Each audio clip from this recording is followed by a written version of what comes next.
8 new MPs in Parliament after casual election. Ormy murder victim was stabbed multiple times, and PN MP urges banks to restart physical services. All this and more on another episode of Lovin Daily.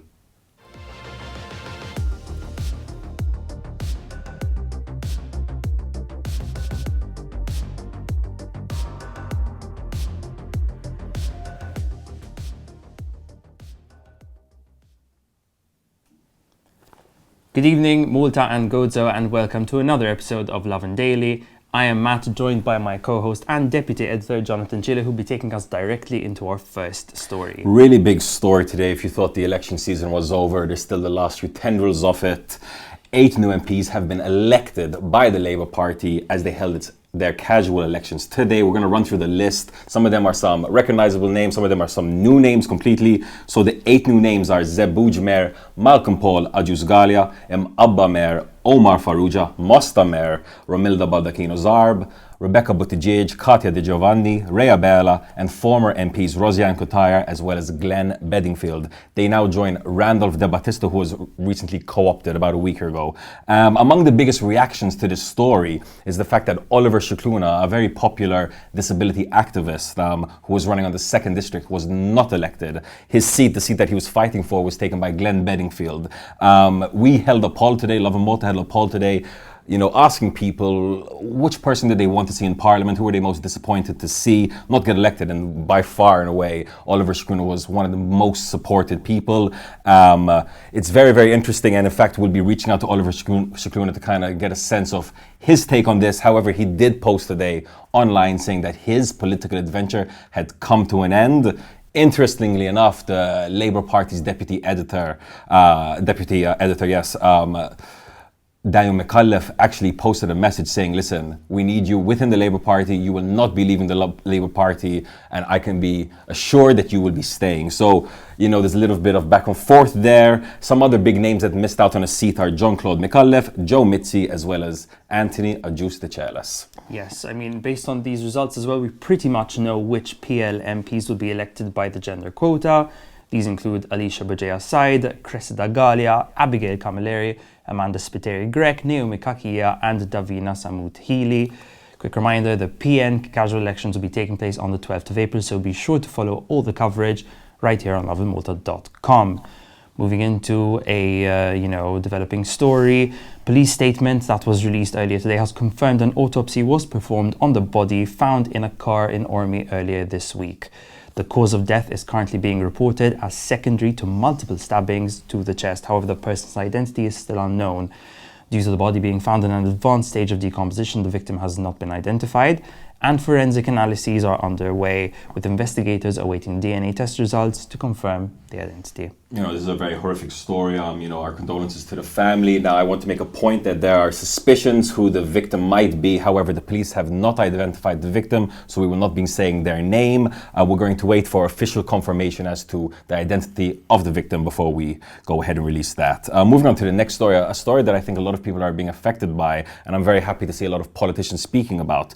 A PN MP has urged banks such as BOV to start restarting their physical services after a number of branches and outlets were closed or minimized during the COVID-19 pandemic. So this is new PN MP Graziella Galia, who wrote an open letter to the Bank of Vallette with a list of requests such as opening specific branches in her hometown of St. Paul's Bay, as well as surrounding towns, saying that, listen, summer's on the way, clients have been suffering, they're only going to suffer more. You need to start reopening these physical areas to give them some protection, as well as to offer them the services that as clients they deserve. What's interesting is that it's not just Graziella Galia herself. Former PN leader Adrian Delia had recently spoken about this, and just recently St. Julian's Deputy Mayor Clayton Luke Mula also spoke about this situation. Yes, the sentiment seems to be echoed by many people in the public eye. However, interestingly, BOV have clapped back at these claims. In fact, they just released a statement which we just published on Lovin Malta, saying that the bank still offers 34 branches and 90 ATMs for people to make use of their services across the islands, claiming that that number is greater than all the other banks combined. So we'll be very interested to see how this story develops moving forward. Going into our fourth story of the day, which might be a bitter pill to swallow for some sweet lovers out there.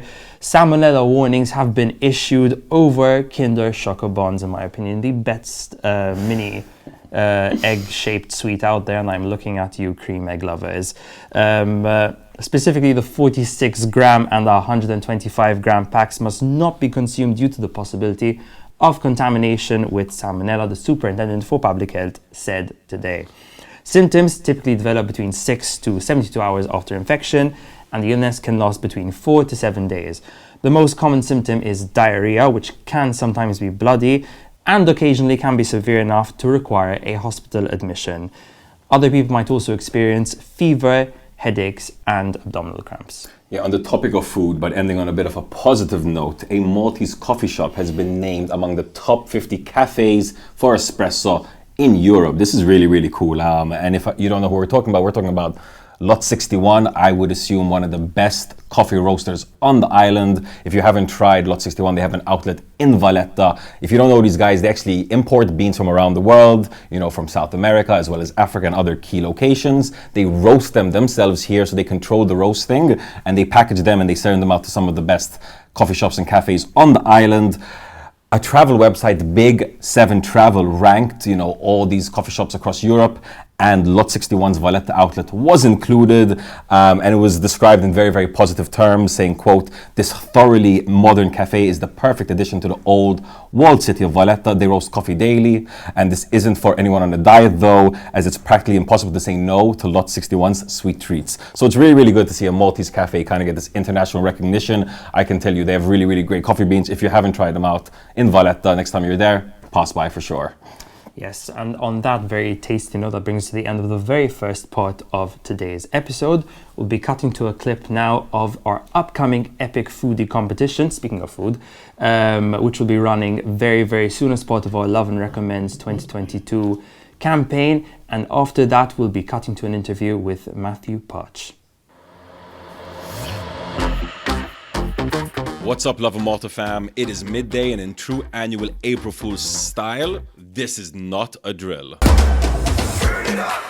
The Lovin Malta Epic Foodie Giveaway, brought to you by Lovin Recommends 2022, is 100% real and set to launch. We will be revealing more details on how you can participate in the coming days, with over 100 restaurants and eateries already geared to tickle your taste buds. That's more than 100 meals worth over 5,000 euros of dinners for two. Stay tuned for instructions on how you and one friend could walk away with 1 year of eating out at every restaurant that's worth its weight in salt across the island. Keep your eyes peeled, your friends close, and be sure to work up a good appetite. The Epic Foodie Giveaway has just landed. Coming soon. Lovin Recommends. And we're back on Lovin Daily. Today we've got special guest in the house, Matthew Parch. He's a co-organiser of the Intersport Vallette Malta Marathon. Matthew, thank you so much for joining us this evening. Thank you very much for the invite. Now, it's really, really exciting to see kind of these high-level marathons happening in Malta. I understand there's quite a bit of excitement. A lot of people are signing up for it. But for those who don't know, let's start at the beginning. What is this marathon? Well, basically, we are three co-organisers, as you mentioned earlier. Basically, it's me, Mr. Charles De Manuel, and Mr. Fabio Spiteri, who are renowned athletes and coaches. Basically, it's a marathon organised by runners for runners at the end of the day, Us three have a brand named Corsa, which is an abbreviation for Corpo Sana, in Latin, which means healthy bodies, to incentivize generally the Maltese public to get more active. In doing so, we organized the Intersport Vallette Marathon, to pair our beautiful coastal area, begins in Sliema and ends in Vittoriosa, all around the coastal perimeter. It's very important I mentioned that this is the first internationally recognized Malta Marathon. Wow. Basically, when we had an AIMS official, which is a subsidiary of the World Athletic Federation, who came to measure the route in February, a very detailed measurement, and we are certified to be the first official Malta Marathon. Amazing. It's a 42k loop. There's a 21 kilometer half marathon as well. There's the walkathon, which is along the half distance route. Okay. And we are also organizing relays for people who do not run long distances. So 4 participants can run 5 kilometers per athlete, a team of 4. Honestly, we are very, very positively surprised. To date, we have 775 participants. For the first time around, it's a very good number. Honestly, people are still enrolling in these last couple of weeks. We've done very good marketing, obviously, and we have a very nice concept going. You know, it's being very professionally done. We have our website the email is contact@corsa.mt, and the website is corsa.mt. All the information, we have a forum where people can ask our coaches information, nutritional stuff, you know. It's very, very pro sport. The fact, as I mentioned, we have 775 participants, speaks volumes for the first time around. Quite honestly, this year it's going to be organized on 24th April. As hopefully we came out of the pandemic, we had a bit of a delay. Eventually it's going to be held hopefully in the first week of February, because the idea of us naming it the Intersport Vallette Marathon is to commemorate the birth date of Vallette, which is on the 4th February 1495. If one had to see the footage and the drone footage of the actual route, it's all around the coastal perimeter in a winter season. Other countries across Europe can't go outside and run like we do, you know. While here we are blessed with weather, beautiful climate, most beautiful coastal area. Quite a few tourists are coming along, quite honestly, and honestly there's a very, very positive feel-good factor about it. No, I was going to say, you know, you said from Slema to Vittorioso, these are beautiful areas. This is something that both locals as well as foreigners and tourists can get excited about. What are foreigners telling you, you know, that are coming to Malta for this? Well, basically, when we promoted the drone footage, because we made very detailed drone footage, we are exposing the beautiful coastal perimeter we have. I happened to run it twice myself, the half marathon distance. Is it easy? Is it doable? Oh, yes, it's doable. It's more downhill than uphill, you know. The full marathon's a bit more difficult. There's more uphill in the full marathon. Basically, when I ran it myself, I ran it with my running buddy, and I told him, let's run this route and forget we're Maltese, you know. Living in areas like Vallette, Slema, next to Manuel Island, around Senglea, one tends to take them for granted. But when you're running along these routes, you are literally making history and inhaling history. When I say making history, it's because this is the first event of its kind, and whoever's going to run it is going to have his own personal best in it, you know, meaning his own personal record. So there's a very, very positive feel-good factor about it, and hopefully in the last couple of weeks, anybody who would like to join is more than welcome. So how can people apply? Well, basically, as I said, we have the website, which is corsa.mt. There are the options of the full marathon, the half marathon, the walkathon, and the relays, and there are even the routes over there. Everything is detailed and very well explained. Anyone who has any issues can either send us an email on contact@corsa.mt, and we will reply in a very short span of time. And there again, we have the forum, so we are we're very customer friendly on this. And people can sign up as individuals, as couples, as groups as well, right? Yes, we have, in fact, if I'm not mistaken, we already have 30 relay teams. Wow, okay. You know, and that's exciting. There's a bit of competitive edge. We're noticing many corporate companies because we created a CSR initiative as well. Brilliant. You know, where we can match what the corporate company promotes in a charity of their choice, and it's been taken up very, very positively. So basically, there's a very, very good vibe. I'd like to sincerely thank Intersport, who believed in us from the very first day. Honestly, the fact we haven't organized a race yet as a brand, we have 14 official sponsors, which speaks volumes. Wow. And basically, the intention is that Corsa is going to be organized the Intersport Vallette Marathon as one of many.